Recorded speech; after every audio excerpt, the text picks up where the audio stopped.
CMV বা cytomegalovirus infection in kidney transplant patient. CMV বা cytomegalovirus infection kidney transplant রোগীদের জন্য একটি আতঙ্কের নাম। সাধারণত প্রথম 6 মাস, বিশেষ করে যারা সাইটোমেগালোভাইরাস প্রোফাইল্যাক্সিস নেন না অথবা প্রোফাইল্যাক্সিস বন্ধ করে দেওয়ার পরবর্তী 6 মাসে এই ইনফেকশনটি সবচেয়ে কমনলি হয়ে থাকে। তাহলে কেন সাইটোমেগালোভাইরাস ইনফেকশন হয়? সাইটোমেগালোভাইরাস একটি অপরচুনিস্টিক অর্গানিজম, যার অর্থ হলো যখনই এটি সুযোগ পাবে তখনই এটি রিঅ্যাক্টিভেশন হবে। রিঅ্যাক্টিভেশন শব্দের অর্থ হলো এটি সুপ্ত অবস্থায় থেকে জেগে উঠবে। আমাদের প্রায় সবারই সাইটোমেগালোভাইরাস জীবাণু রক্তের মধ্যে রয়েছে এবং যখনই আমরা ইমিউনো কম্প্রোমাইজড অথবা আমাদের রোগ প্রতিরোধ ক্ষমতা কমে যায় তখনই এই ভাইরাসটি সক্রিয় হয়ে ওঠে সুপ্ত অবস্থা থেকে। যেহেতু কিডনি ট্রান্সপ্লান্ট রোগীরাও অ্যান্টি রিজেকশন মেডিকেশন নিয়ে থাকেন, যেটি তার রোগ প্রতিরোধ ক্ষমতা কমিয়ে দেয়, যার কারণে সাইটোমেগালোভাইরাস ইনফেকশনও কমনলি হয়ে থাকে। সাধারণত শতকরা 75 জনেরই রিঅ্যাক্টিভেশন হয় এবং শতকরা মাত্র 25 জনের একটি নিউ ইনফেকশন হতে পারে। তবে যাদের নিউ ইনফেকশন হয় তাদের ইনফেকশনের সিভিয়ারিটি আরও বেশি হয়। তাহলে কি করে বুঝবেন আপনার সাইটোমেগালোভাইরাস ইনফেকশন হয়েছে কিনা? এটি সাধারণত 3 ভাবে প্রেজেন্ট করতে পারে। প্রথমটি হলো অ্যাসিম্পটোমেটিক, মানে রোগীর কোনো লক্ষণ নাও থাকতে পারে, সে ভিতরে ভিতরে কিডনি ট্রান্সপ্লান্ট রোগীর গ্রাফটেড কিডনিটিকে ড্যামেজ করতে পারে। দ্বিতীয়টি হলো ফ্লু লাইক ইলনেস, বা রোগীর সাধারণ ভাইরাল ইনফেকশনের মতো লক্ষণগুলো নিয়ে আসতে পারে, যেমন তার জ্বর, জ্বর ভাব, মাথা ব্যথা, শরীর ব্যথা, মাংসপেশিতে ব্যথা, সর্দি, কাশি, এগুলো নিয়ে রোগী আসতে পারে। আবার অর্গান স্পেসিফিক সিএমবি ইনফেকশন, মানে কোনো একটা নির্দিষ্ট অর্গানে যদি সিএমবি ইনফেকশন হয় তাহলে সেই লক্ষণগুলো নিয়েও আসতে পারে। এটি একটি অর্গানের লক্ষণ হতে পারে অথবা একাধিক অর্গানের লক্ষণও নিয়ে আসতে পারে।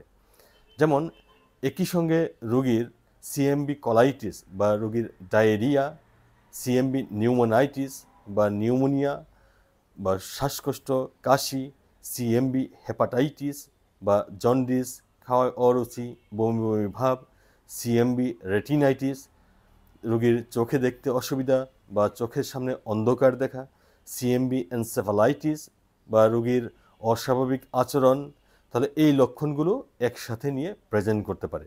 এর মধ্যে সবচেয়ে মারাত্মক হলো সিএমবি গ্রাফট ডিসফাংশন অথবা সিএমবি রিলেটেড গ্রাফট রিজেকশন, যার মানে হলো ট্রান্সপ্লান্টেড কিডনিটি তার কার্যক্রম ব্যাহত হওয়া। তাহলে কি করে বুঝবেন যে আপনার ট্রান্সপ্লান্টেড কিডনিটি সিএমবি ইনফেকশনের জন্য রিজেকশন হচ্ছে বা তার কার্যক্রম ব্যাহত হচ্ছে? যদি কোনো রোগীর এই সিএমবি রিলেটেড কোনো সিমটমস থাকে তাহলে প্রথমেই আপনাকে একটি রক্ত পরীক্ষা করতে হবে, যেটির নাম হলো কমপ্লিট ব্লাড কাউন্ট। এবং এখানে যদি আপনি দেখতে পান যে আপনার লিউকোসাইট কাউন্ট বা হোয়াইট সেল কাউন্ট কমে যাচ্ছে তাহলে আপনাকে তখনই সন্দেহ করতে হবে যে আপনার সিএমবি ইনফেকশন হয়েছে। এবার আপনি আপনার ট্রান্সপ্লান্ট নেফ্রোলজিস্টের শরণাপন্ন হবেন, যিনি আপনার সিএমবি ভাইরাস পরীক্ষা করবেন এবং সিএমবি ভাইরাসের আপনার ভাইরাল কপি বা ভাইরাল লোড টেস্ট করে তিনি নির্ণয় করবেন যে আপনার জন্য কোন পদ্ধতির চিকিৎসাটি সবচেয়ে ভালো হবে। এর মধ্যে আপনার জন্য অ্যান্টিভাইরাস মেডিকেশন রয়েছে। আবার আপনাকে মনে রাখতে হবে সিএমবি ইনফেকশন যখন হয় তখন একদিকে যেমন রোগীর ইমিউনোসাপ্রেশন হওয়ার জন্য সিএমবি হচ্ছে, আবার সিএমবি ভাইরাস নিজেই কিন্তু ইমিউনোসাপ্রেশন আরও বাড়িয়ে তুলতে পারে। সেক্ষেত্রে আপনার সিএমবি ইনফেকশনের সঙ্গে আরও কনকমিটেন্ট ইনফেকশন, যেমন আপনার অন্যান্য viral infection, bacterial infection, fungal ইনফেকশনও কিন্তু সাথে হতে পারে। কাজে আপনার ট্রান্সপ্লান্ট নেফ্রোলজিস্ট সেদিকেও লক্ষ্য রাখবেন।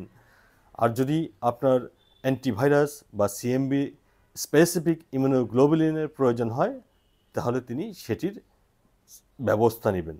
তাহলে আমার পরামর্শ হলো যারা কিডনি ট্রান্সপ্লান্ট রোগী রয়েছেন তাদের এই সিএমবি রিলেটেড যে কোনো লক্ষণ প্রকাশ পেলেই দেরি না করে সাথে সাথে আপনি আপনার কিডনি ট্রান্সপ্লান্ট নেফ্রোলজিস্ট বা কিডনি ট্রান্সপ্লান্ট বিশেষজ্ঞের সঙ্গে পরামর্শ করবেন, তার শরণাপন্ন হবেন এবং তিনি যে গাইডলাইন দেন সেই গাইডলাইন অনুযায়ী আপনি চিকিৎসা গ্রহণ করবেন, তাহলে আপনি সিএমবি থেকে মুক্ত হতে পারবেন।